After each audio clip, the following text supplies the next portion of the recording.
I used to be loved until I turned 8. My parents cared for me, and they would always tell me how much they loved me.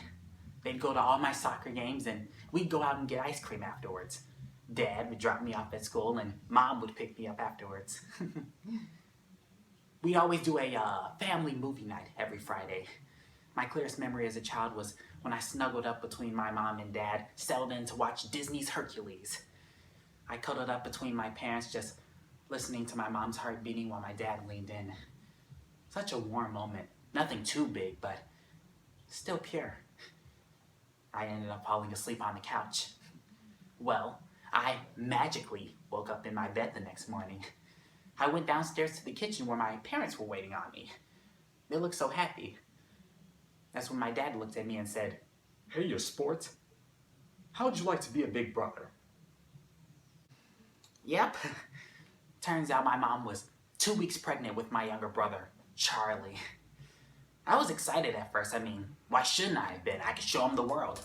I could show him my Pokemon cards and where Mom hid the good sweets. I could show him my video games and even teach him how to play soccer.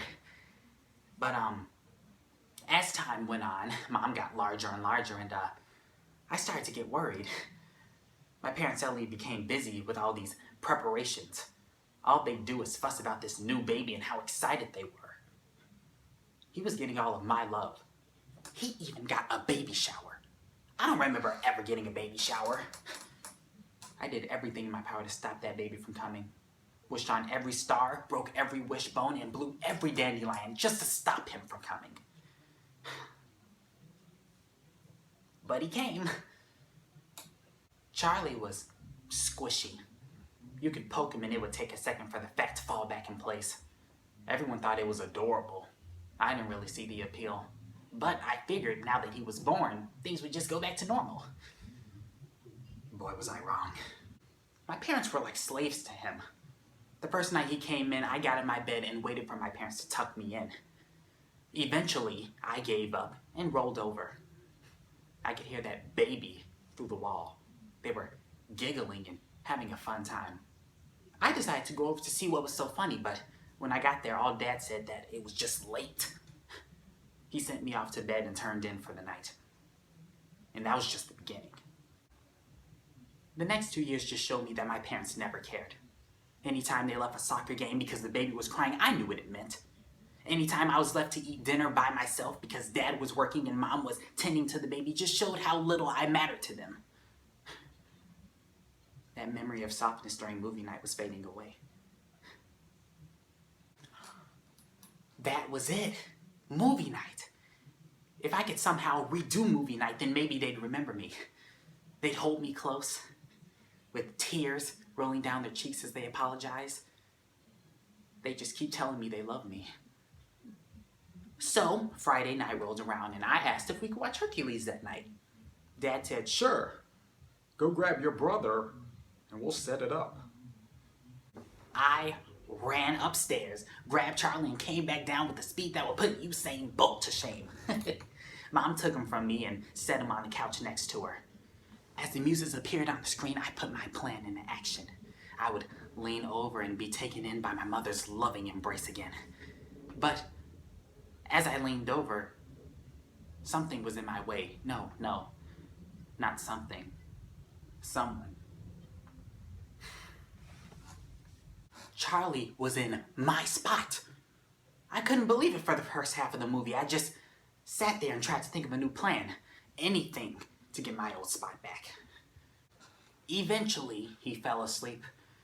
I thought that would be my chance, but then Mom stood up. She took him upstairs and gently set the baby in his cradle. She just sat there with him until he went to sleep. I guess I was getting pretty tired too. I tried to stay awake and wait for her to come back down, but eventually my eyelids dropped as I drifted into a deep sleep. I woke up on the couch. That was the last straw. He took my most precious memory and rewrote it. My parents left me for him? You know what? I'm not surprised.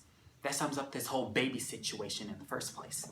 It's always Charlie this and Charlie that. Oh, Charlie would love burgers today. Oh, let's not watch that movie. We don't want Charlie to get scared. Oh, I'm sorry, Sport, I missed your game. I was late because Charlie was upset. What about me?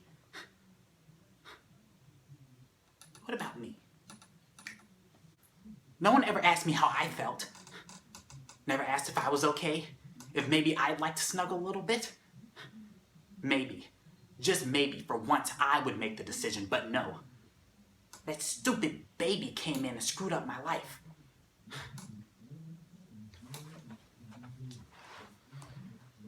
I saw his smug little face standing at the top of the steps the next day. He was smiling. That's what it was. He was doing this on purpose. He knew he was shoving me out of the picture, so I just returned the favor. I just reached out and...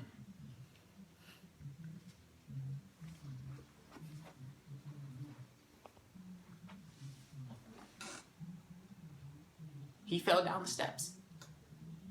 Yeah, that's what happened. I guess something made him lose his balance. I watched him bounce down all 16 of them steps, gaining speed as he went. I didn't think he was going to survive.